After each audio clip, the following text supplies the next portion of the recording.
Assalamualaikum warahmatullahi wabarakatuh. Selamat pagi anak-anak. Bagaimana kabarnya hari ini?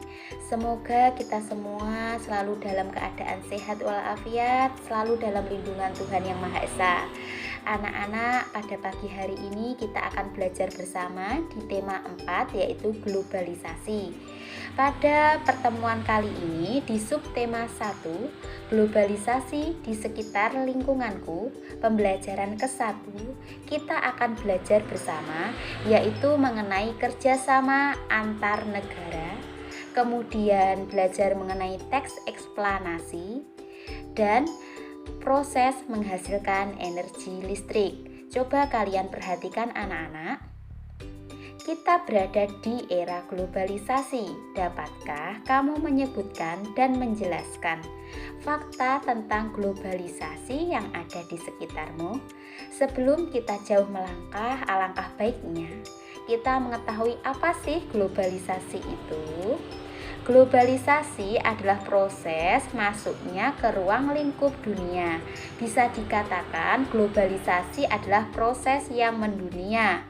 Penyebab adanya globalisasi antara lain perkembangan teknologi, alat komunikasi, dan alat transportasi. Hal ini memudahkan kerjasama antar negara. Nah, kerjasama antar negara yang kita pelajari adalah ASEAN ya, di bab sebelumnya pernah kita pelajari. Nah, ini adalah gambar kerjasama ASEAN ya. Nah, faktor kerjasama negara-negara anggota ASEAN ini yang pertama yaitu sumber daya alam, kedua berada dalam wilayah yang sama yaitu Asia Tenggara, kemudian ilmu pengetahuan dan teknologi. Nah, dari kerjasama ini adanya rasa saling membutuhkan antar negara untuk mencukupi kebutuhan masyarakatnya sehingga adanya suatu kerjasama. Nah, kerjasama negara-negara anggota ASEAN ini banyak sekali anak-anak. Nah, pada pertemuan kali ini kita akan membahas kerjasama di bidang sosial dan budaya. Nah, coba perhatikan. Gambar ini adalah contoh kerjasama di bidang sosial. Nah, kerjasama negara-negara anggota ASEAN dalam bidang sosial yang ke-1, penanggulangan bencana alam. Kedua, meningkatkan kesejahteraan sosial dan pembangunan negara-negara ASEAN. Ketiga, melindungi hak-hak dan keadilan anggotanya. Jadi, melindungi hak-hak dan keadilan sosial penduduk negara-negara ASEAN. Yang keempat, meningkatkan kualitas sarana kesehatan negara-negara ASEAN. Yang kelima, meningkatkan perlindungan sosial kepada seluruh penduduk negara-negara ASEAN. Itu tadi anak-anak kerjasama negara-negara anggota ASEAN dalam bidang sosial. Tugas kalian silahkan menulis atau mencari dari manapun, entah dari bacaan, entah dari buku ataupun internet. Jadi sumbernya bisa dari mana saja, yaitu kerjasama negara-negara ASEAN dalam bidang sosial. Tadi sudah ya, berarti di bidang apa anak-anak? Di bidang budaya. Jadi tugas kalian kerjasama negara-negara anggota ASEAN dalam bidang budaya. Kalian cari minimal 5. Nah, setelah ini kita lanjutkan yaitu tentang kerjasama tadi ya anak-anak. Kerjasama negara-negara ASEAN itu banyak. Nanti kita akan membahasnya satu persatu di pembelajaran selanjutnya. Nah, untuk pembelajaran 1 kita batasi yaitu di bidang sosial dan budaya. Nah, sosialnya sudah Ibu bahas. Nah, bidang budayanya adalah tugas kalian untuk mencari. Nah, anak-anak, globalisasi tadi dampaknya sangatlah banyak. Nah, salah satunya di bidang transportasi, kemudian di bidang komunikasi. Nah, coba perhatikan layar berikut. tahukah kamu listrik mempunyai peranan penting di era globalisasi? Bagaimana produksi listrik di era globalisasi?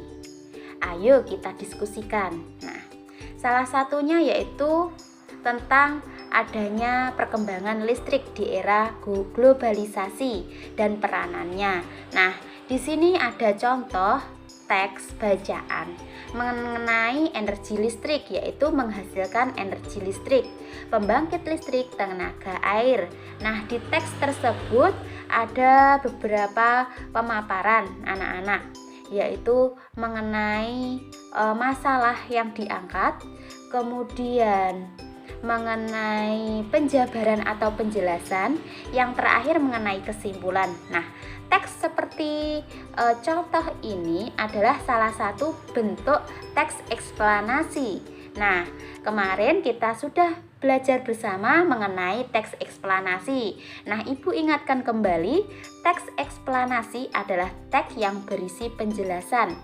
Ya, susunan teks eksplanasi yaitu yang pertama, berisi pernyataan umum berupa topik atau masalah atau permasalahan umum yang dibahas. Seperti tadi, yaitu membahas tentang energi listrik. Kemudian paragraf kedua dan seterusnya berisi fakta atau pembuktian atau penyelesaian atau proses dari topik yang dibahas. Kemudian yang terakhir yaitu berisi kesimpulan, pesan atau kesan tentang topik yang dibahas. Itu tadi mengenai teks eksplanasi. Tentunya kalian tidak asing lagi mengenai teks eksplanasi ini. Nah, dari teks eksplanasi tadi mengenai menghasilkan energi listrik, ternyata listrik itu sangatlah bermanfaat bagi kehidupan kita, sangatlah penting. Nah, proses menghasilkan listrik menghasilkan energi listrik ini dipengaruhi dengan adanya proses globalisasi, sehingga kita tahu dengan adanya globalisasi akan mengalami perkembangan-perkembangan. Coba perhatikan. Nah, ini dia. Globalisasi mempunyai pengaruh sangat besar bagi kemajuan teknologi terkait energi listrik. Nah, sumber utama energi listrik adalah pembangkit listrik. Contoh pembangkit listrik adalah pembangkit listrik tenaga air atau PLTA. Nah, ini anak-anak contohnya gambar pembangkit listrik tenaga air. Nah, perhatikan, PLTA memanfaatkan energi air yang mengalir, anak-anak. Air tadi aliran air dialirkan melalui pipa-pipa khusus untuk menggerakkan turbin. Turbin itu seperti baling-baling. Gerakan turbin tersebut nantinya akan berubah menjadi energi listrik di dalam generator, kemudian disalurkan ke gardu-gardu, kemudian ke rumah-rumah warga. Nah, sehingga kalau malam kita tidak merasakan kegelapan. Dulu sebelum adanya listrik, kita pasti sangat merasa, wah, ketika malam hari tentu kita tidak bisa belajar dengan tenang karena keterbatasan penerangan. Nah, sekarang dengan adanya listrik, semua bisa merasakan kemudahan dari penerangan, kemudian untuk media hiburan, untuk televisi, untuk kipas angin, menyetrika, banyak sekali ya anak-anak. Nah, dalam ruang lingkup yang kecil, beberapa daerah menggunakan pembangkit listrik secara mandiri yang dinamakan pembangkit listrik mikrohidro. Nah, jadi dengan alat yang sederhana seperti gambar di samping. Pembangkit listrik mikrohidro menggunakan aliran air untuk memutar kincir air. Kincir air kemudian menggerakkan turbin hingga menghasilkan listrik.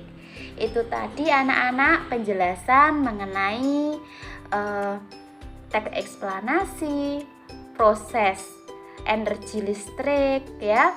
Kemudian ada lagi yaitu tentang negara Asia Tenggara. Nah, tugas yang kedua yaitu tulislah proses terjadinya atau proses menghasilkan energi listrik yang kalian ketahui dengan bahasa kalian sendiri. Tugasnya cukup 2 itu, silahkan dikerjakan. Mungkin cukup sekian pertemuan kali ini. Semoga pertemuan kali ini bermanfaat.